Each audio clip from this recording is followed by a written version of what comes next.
লেবাননের পূর্ব ও দক্ষিণাঞ্চলে ইসরায়েলি হামলায় অন্তত ১২ জন নিহতের ঘটনা ঘটেছে। আহত হয়েছেন আরও বেশ কয়েকজন। নিহতদের মধ্যে দেশটির সশস্ত্র গোষ্ঠী হিজবুল্লাহর একজন কমান্ডার রয়েছে বলে জানা গেছে। স্থানীয় সময় শুক্রবার দেশটির সরকারি সংবাদ সংস্থা ন্যাশনাল নিউজ এজেন্সি এনএনএর বরাতে হামলার তথ্য জানিয়েছে আল জাজিরা। এনএনএ বলছে, পূর্বাঞ্চলের বেকা উপত্যকায় একটি ভবনে বিমান হামলায় প্রথমে ৬ জন নিহত ও ২৫ জন আহতের খবর পাওয়া যায়। এরপর নিহত ও আহতের সংখ্যা বেড়ে দাঁড়ায় যথাক্রমে ১০ ও ৩০ জনে। আহতদের উদ্ধার করে হাসপাতালে পাঠানো হয়েছে। ধ্বংসস্তূপের ভেতরে এখনও জীবিতদের খোঁজে অভিযান চলছে।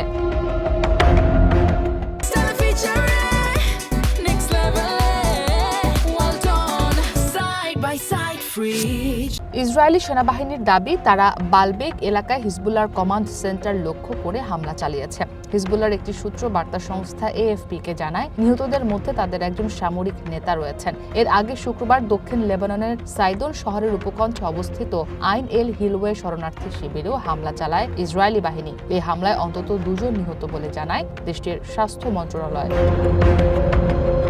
ইসরায়েলি বাহিনী এক বিবৃতিতে এই হামলাকে বারবার যুদ্ধবিরতি চুক্তি লঙ্ঘনের জবাব হিসেবে উল্লেখ করে একটি হামাস কমান্ড সেন্টারে আঘাত হানার দাবি করেছে। তবে এই হামলাকে বানোয়াট আখ্যা দিয়ে নিন্দা জানিয়েছে হামাস। লেবাননের কোনো শরণার্থী শিবিরে তাদের কোনো প্রশিক্ষণ কেন্দ্র বা স্থাপনা নেই বলেও দাবি জানিয়েছে সশস্ত্র সংগঠনটি। সাম্প্রতিক এই হামলাগুলো লেবানন ইসরায়েল সীমান্তে নতুন করে অস্থিরতা ও সংঘাতের আশঙ্কা তৈরি করেছে।